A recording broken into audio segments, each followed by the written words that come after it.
Assalamualaikum warahmatullahi wabarakatuh. Halo Sobat Tani dan Sobat saya penyuluh pertanian di seluruh Indonesia, apa kabar? Selamat datang kembali di channel YouTube saya, Puspita Reni. Hari ini Kamis tanggal 27 April 2023, kami penyuluh pertanian khususnya yang bertugas sebagai admin e-alokasi atau admin pendataan pengajuan pupuk bersubsidi termasuk saya mengikuti Zoom meeting.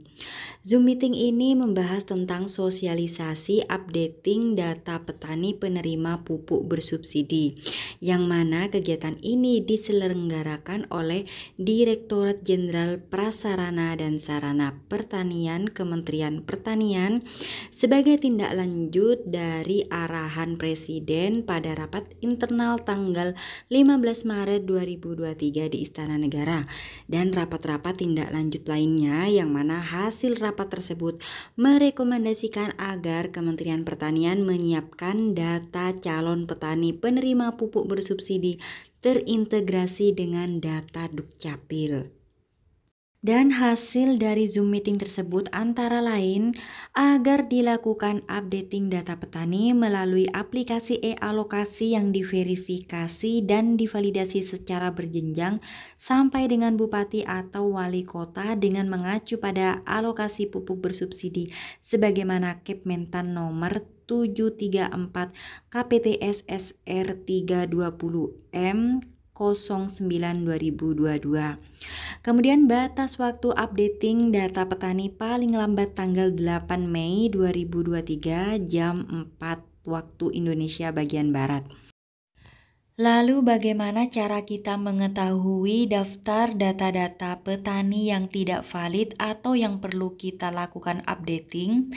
Caranya kita buka browser Chrome, kemudian di bilah pencarian kita ketik alamat portal update-pupuk bersubsidi pertanian.go.id. Jadi alamat ini ya yang kita buka untuk mengetahui data-data petani yang tidak valid. Setelah kita ketik alamatnya, kita enter, maka akan tampillah tampilan seperti ini ya. Lanjut kita isi username dan password, kemudian kita pilih tahun 2023. Kemudian kita bisa lihat di atas ada pengumuman updating data pupuk bersubsidi tahun 2023 dilaksanakan mulai tanggal 27 April sampai dengan 8 Mei 2023 pukul 4 waktu Indonesia bagian Barat. Setelah username dan password terisi juga tahun sudah kita pilih, lanjut kita login. Nah, setelah itu kita lanjut ke pengajuan. Kita klik ya di pengajuan. Setelah itu kita lanjut ke bilah yang paling kanan, yaitu di bilah pilih status pengajuan. Kita klik tanda panahnya. Kemudian kita bisa scroll ke bawah.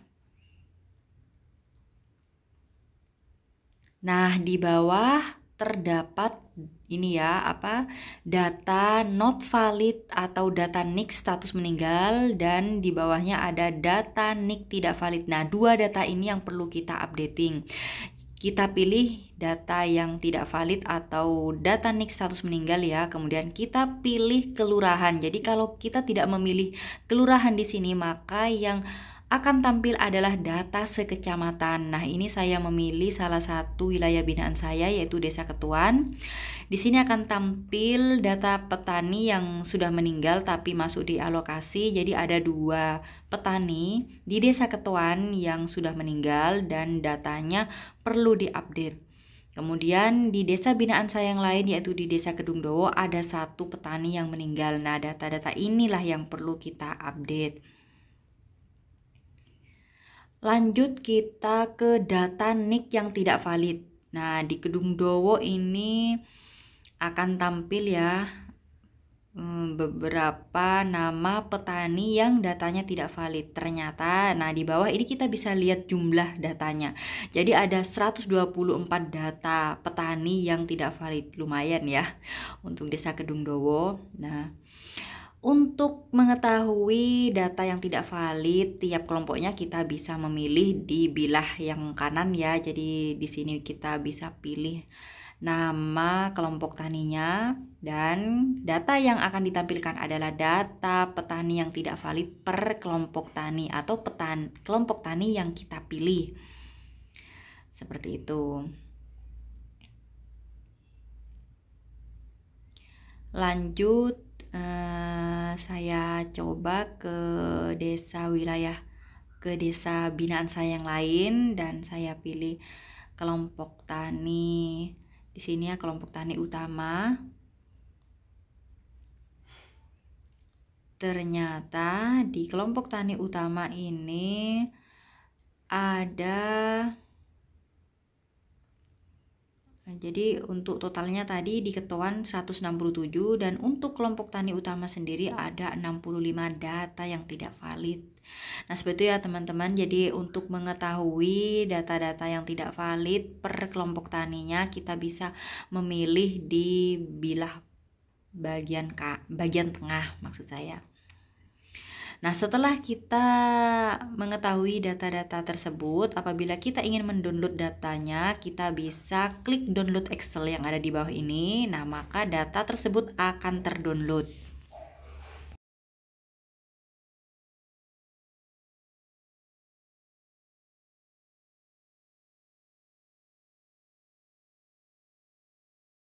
Selanjutnya kita dapat melihat data yang sudah kita download.